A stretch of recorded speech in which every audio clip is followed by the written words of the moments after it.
Me corresponde, como siempre, agradecerles a los pueblos que nos reciben, el generoso pueblo latinoamericano, con amor y benevolencia. Migrantes, un programa con el corazón en las manos y los brazos abiertos. Seguimos hablando del tema de la desagregación y la reunificación familiar en el contexto de la migración. Y queremos conversar con Miriam. Miriam tiene una historia muy interesante.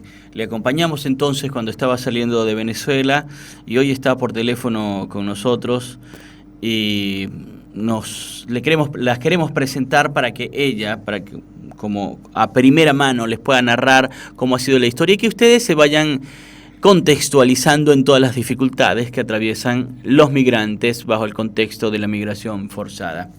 Así que Miriam es una compañera venezolana que llegó en el 2019.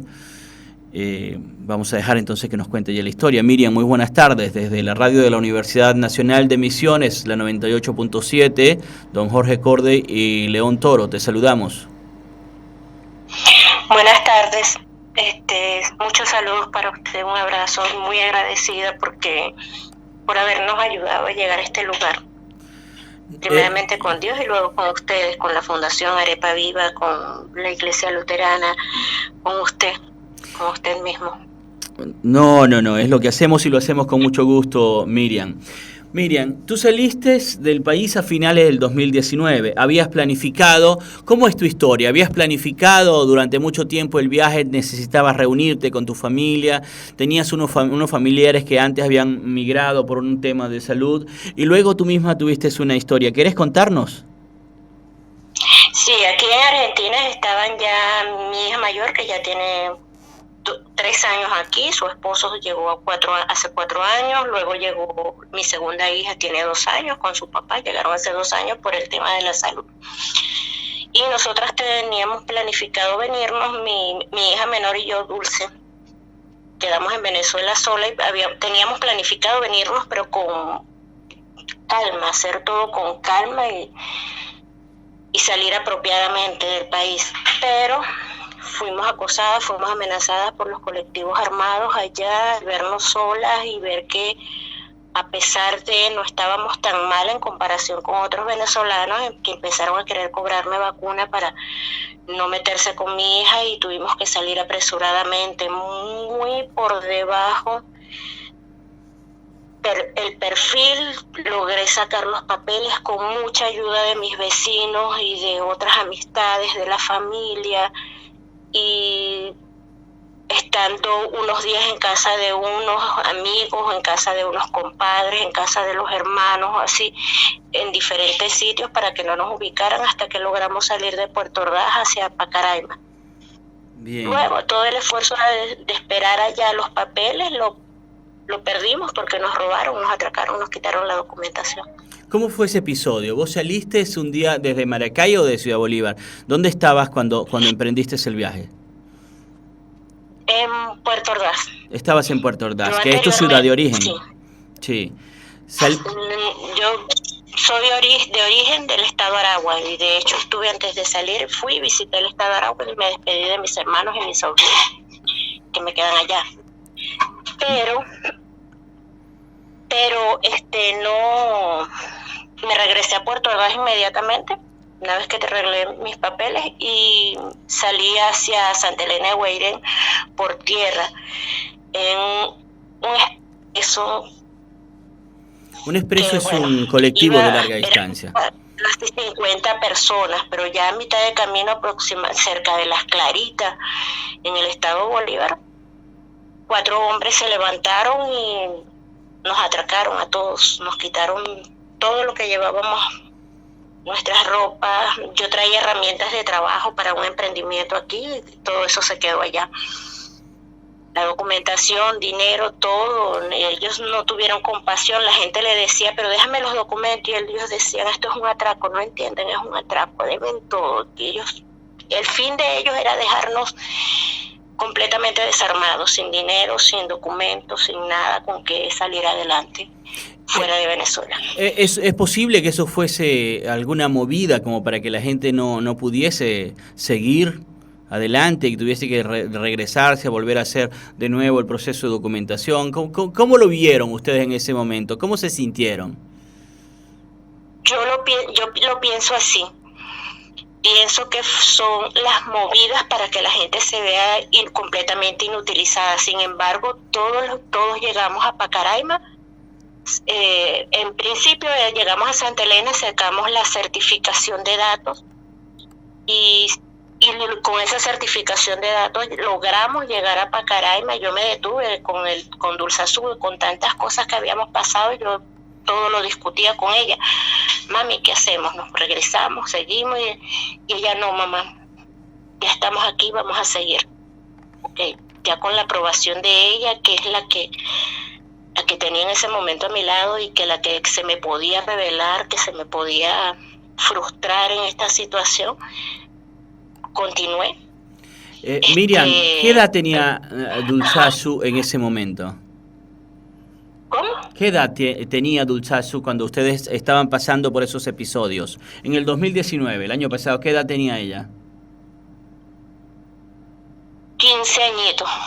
Mira. Ahora tiene 16. Mira. 15 añitos.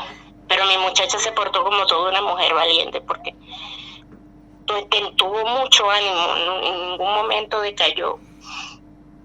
Claro. Fue su ánimo lo que me mantuvo en pie y me ayudó a continuar, a no ver lo duro, sino a ver el lado positivo de las cosas, que aprendimos de aquí, qué bueno hay en las personas que conocimos, qué bueno hay en los lugares que estábamos, porque se habla muy mal del refugio que nos da acogida en Pacaraima a los venezolanos, pero desde donde yo lo vi estuvo muy bueno, porque para yo no tener dinero, tuve un lugar seguro donde dormir, tuve comida que darle a mi hija, tuve para mí misma comida y jabón, hasta comida hasta ropa le dieron a ella, medicina si se sentía alguien mal. Entonces no creo que sea el refugio tan malo.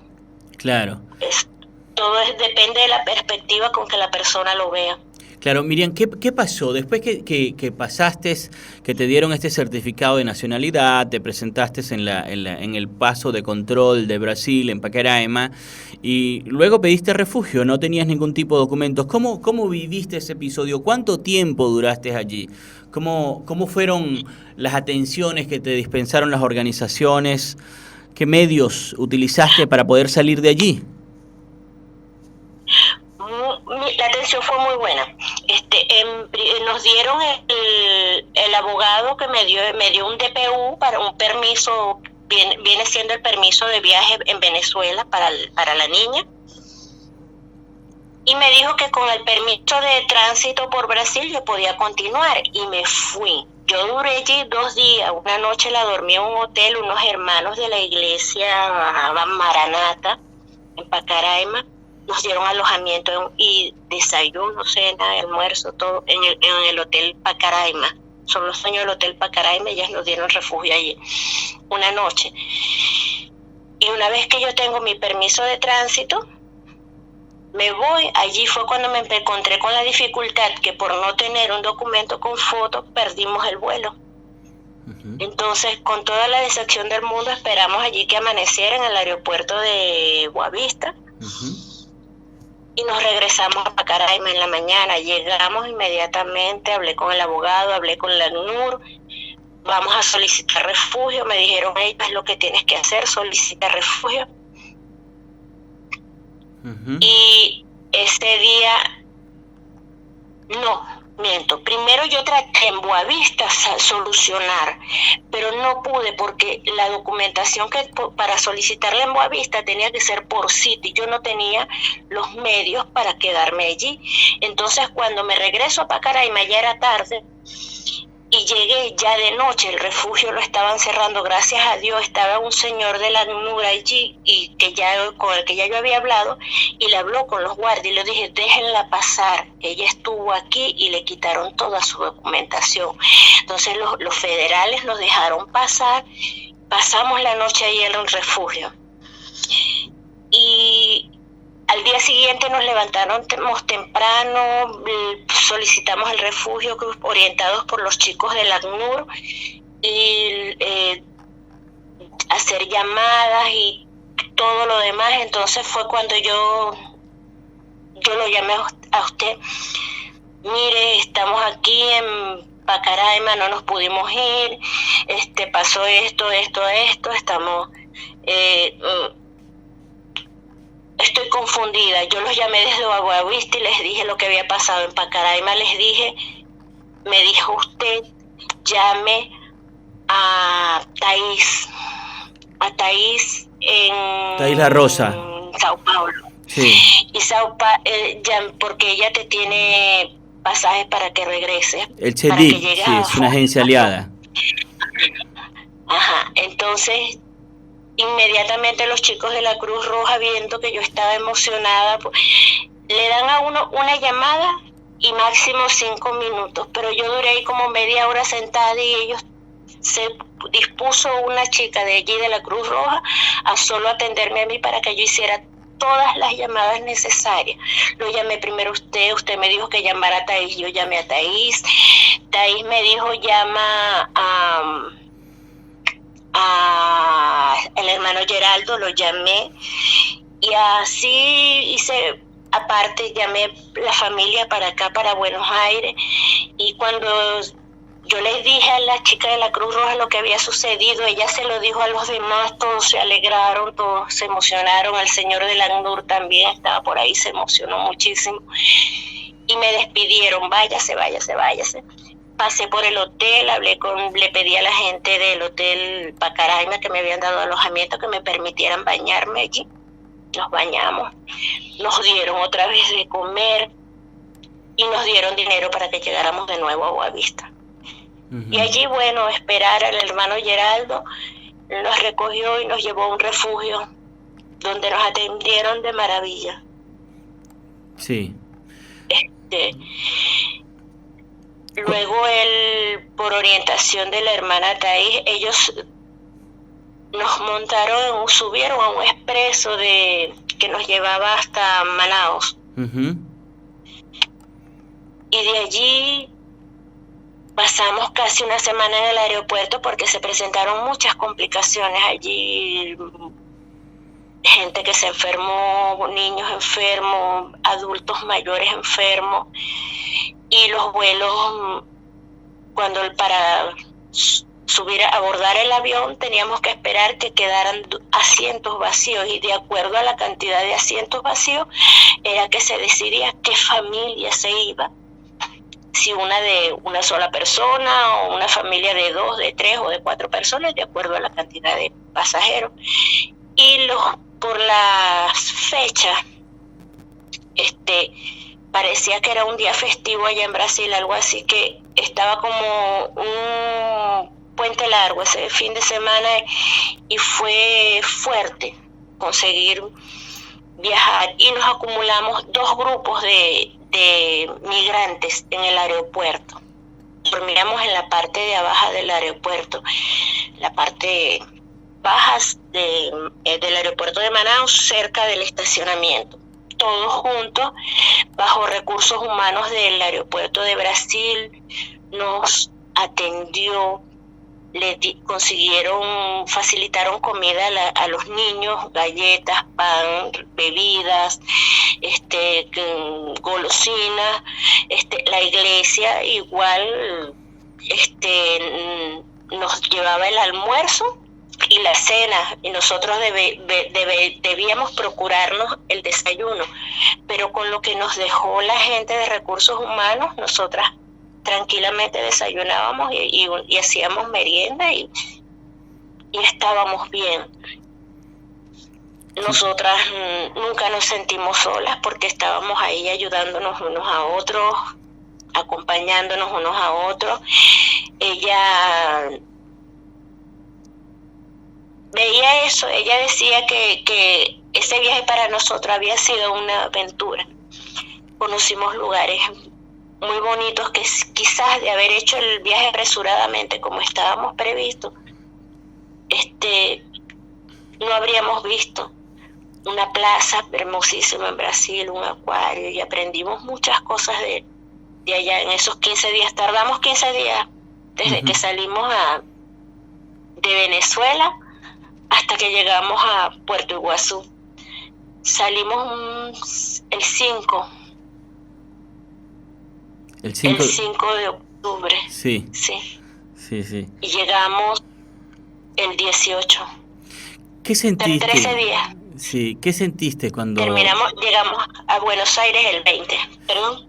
Sí, ¿qué sentiste cuando llegaste a Buenos Aires y tu familia estaba allí esperándote y tú tenías toda esta historia que contarles de todas estas dificultades que atravesaste, que no estaban previstas? Te quedaste sin documento, te quedaste sin dinero, te quedaste sin ropa. Lo único que te quedó es esa mirada positiva de la vida y la compañía de tu hija. Cuando llegas y están tus otros familiares allí, ¿cómo fue el reencuentro? En primer lugar, alivio. Pasó. Eso ya pasó, se quedó atrás, esto ya... y no va a volver a suceder. Luego, la felicidad, la alegría tan grande. Mire, cuando se vino mi primera hija para acá, yo me sentía así como una muchachita quinceañera cuando la deja el novio, así mismo, despechada. Claro. Recuerdo que yo llegaba al trabajo y mi directora me preguntaba todos los días, ¿cómo te sientes? Yo le decía, profe, estoy despechada.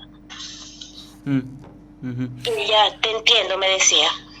Cuando se vino la segunda, el golpe fue como más fuerte, porque uno se prepara para que los hijos crezcan, evolucionen, les salgan las alitas y a volar. Pero Elimar era diferente. Yo nunca me preparé para que Elimar se alejara de mí. Claro. Porque Elimar es la persona que tenía discapacidad y yo pensé que siempre, absolutamente siempre, iba a estar cerca de mí. Entonces, el que se viniera fue un golpe muy duro para mí. Yo no dormía, no comía bien, no estaba tranquila, no estaba en paz. Porque yo sé que aunque ella la formé para que fuera independiente, para que se cuidara, para que se atendiera sola, siempre va a necesitar que yo la ayude en algo. Y no es lo mismo ella a su hermana mayor o a su hermana menor. Son 3 personas diferentes con 3 necesidades diferentes. Claro. Y el relato, claro, el relato que ellas te hacían desde el lugar donde estaban, que seguramente no le restaban a esa añoranza que tú tenías, a esa necesidad de encontrarte con ellas. ¿Cómo se sentían ellas afuera? ¿Cómo era la vida de ellas? ¿Cómo te lo narraban? Ellas decían estaban bien. Como decimos todos los venezolanos cuando nos comunicamos con nuestra gente en Venezuela. ¿Cómo estás, Miriam? Yo estoy bien. Así el mundo se nos está derrumbando. Ellas me decían que estaban bien. Pero yo sé que no es igual. Por ejemplo, Elimar fue hasta que yo llegué, que yo empecé a hacerle un chequeo médico a ella. Ella no había recibido atención médica, solamente lo que tenía aquí era comida y un lugar donde vivir, porque si su papá se tenía que ir a trabajar y su hermana también, ¿quién se ocupaba de esas cosas? Claro. Entonces, al yo llegar fue que empecé a llevarla al médico, a que la viera el neurocirujano, el dermatólogo, el alergista, toda la gente. Ahora también la está viendo un cirujano cardiovascular. Todo lo que ella no le hice en Venezuela, en aproximadamente 10 años, se lo hice yo aquí a ella en 3 meses. Tomografía, tiene ecodoppler por la circulación.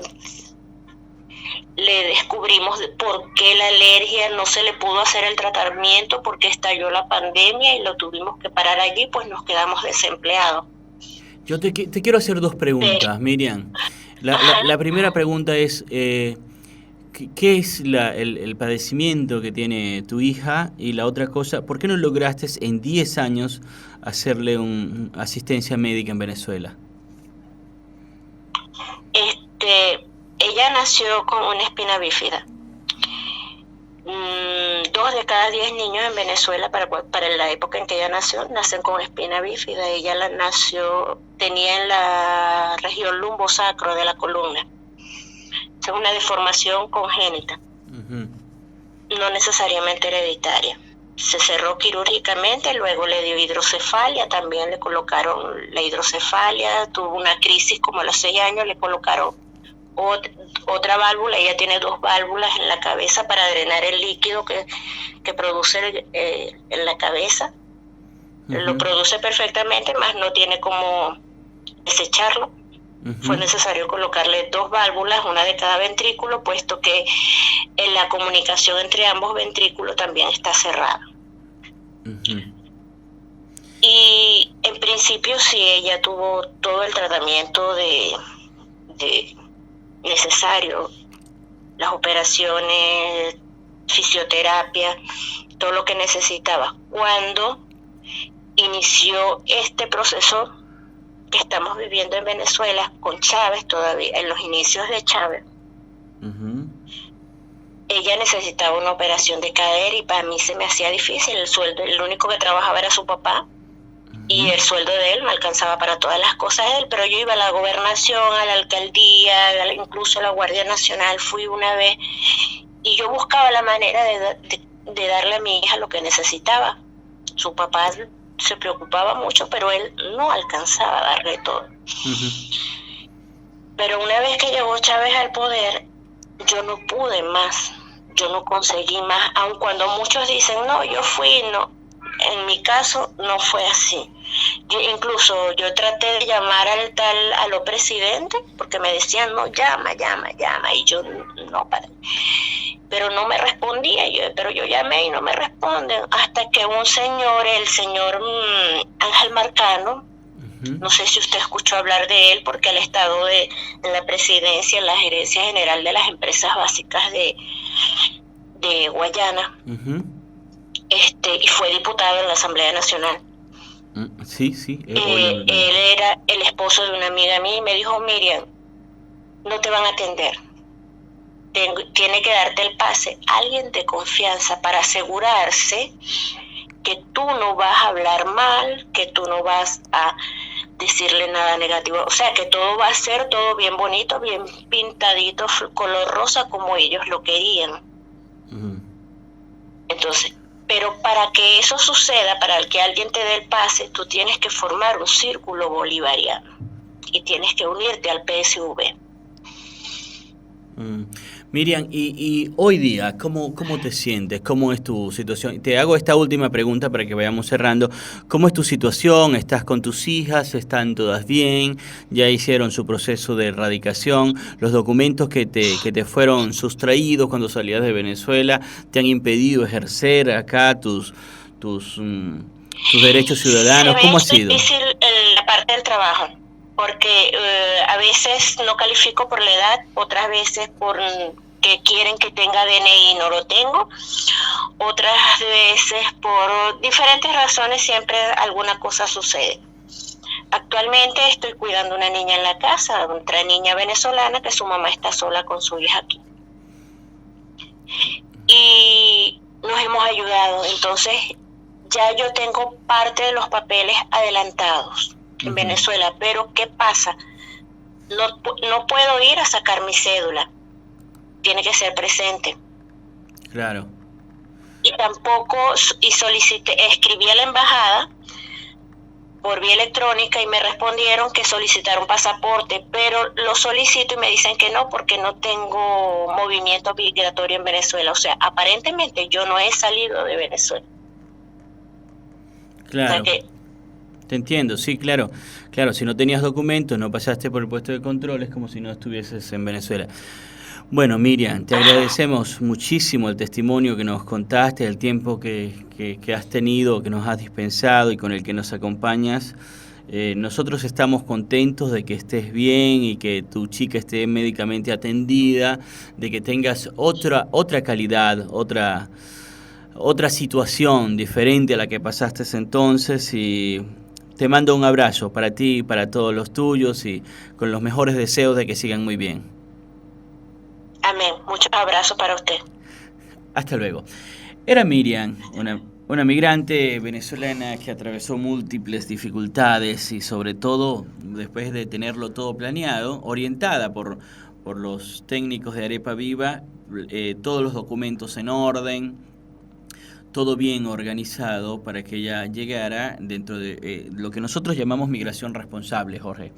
Entonces se les orienta, se les dice qué documentos se necesitan, se les dice cuánto tienen que invertir en el viaje, se les dice cuándo deben llegar al aeropuerto para que no pasen 10 días durmiendo en el suelo.